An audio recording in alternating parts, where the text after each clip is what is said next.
Hi friends, typing skill test గురించి నా personal experience ని ఈ వీడియోలో మీతో షేర్ చేసుకోవాలి అనుకుంటున్నాను. లాస్ట్ లో స్కిల్ టెస్ట్ కి సంబంధించిన టిప్స్ చూద్దాం. Let us start our video. ఇప్పటి వరకు కోర్ట్స్ కి సంబంధించిన స్కిల్ టెస్ట్ గురించి 4 అటెంప్ట్స్ ఇచ్చాను. ఇందులో 2 టైమ్స్ ఆంధ్రప్రదేశ్ హైకోర్ట్ కి, ఒక్కసారి తెలంగాణ హైకోర్ట్ కి, ఇంకోసారి ఆంధ్రప్రదేశ్ డిస్ట్రిక్ట్ కోర్ట్ కి సంబంధించి. నా 4 ప్రయత్నాలలో కొన్ని కామన్ ప్యాటర్న్స్ ఉన్నాయి. ఒక్కసారి మాత్రమే ఎన్ని హైకోర్ట్ లో స్కిల్ టెస్ట్ ఎగ్జామ్ కండక్ట్ చేశారు. మిగతా 3 సార్లు ఐఆన్ డిజిటల్ జోన్ సెంటర్స్ లోనే కండక్ట్ చేశారు. ఇవే common pattern. Telangana high court skill test జరిగినప్పుడు మాత్రమే రిటర్న్ ఎగ్జామ్ లో క్వాలిఫై అయిన వాళ్ళందరినీ కాల్ఫర్ చేస్తున్నారు. మిగతా 3 సార్లు స్కిల్ టెస్ట్ కి 1-3 రేషన్ లోనే కాల్ఫర్ చేశారు.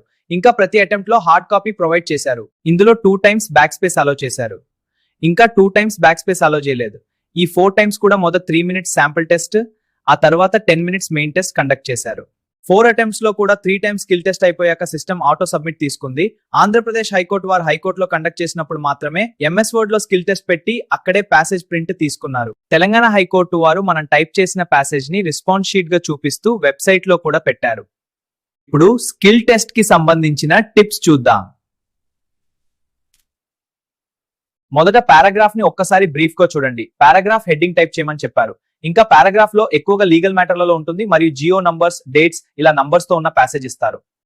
ఇంకా ఎక్కువ గ్యాప్స్ ఇవ్వకండి మరియు అనవసరమైన మ్యాటర్ టైప్ చేయకండి. ఇవే బిగ్ మిస్టేక్స్ అవుతాయి.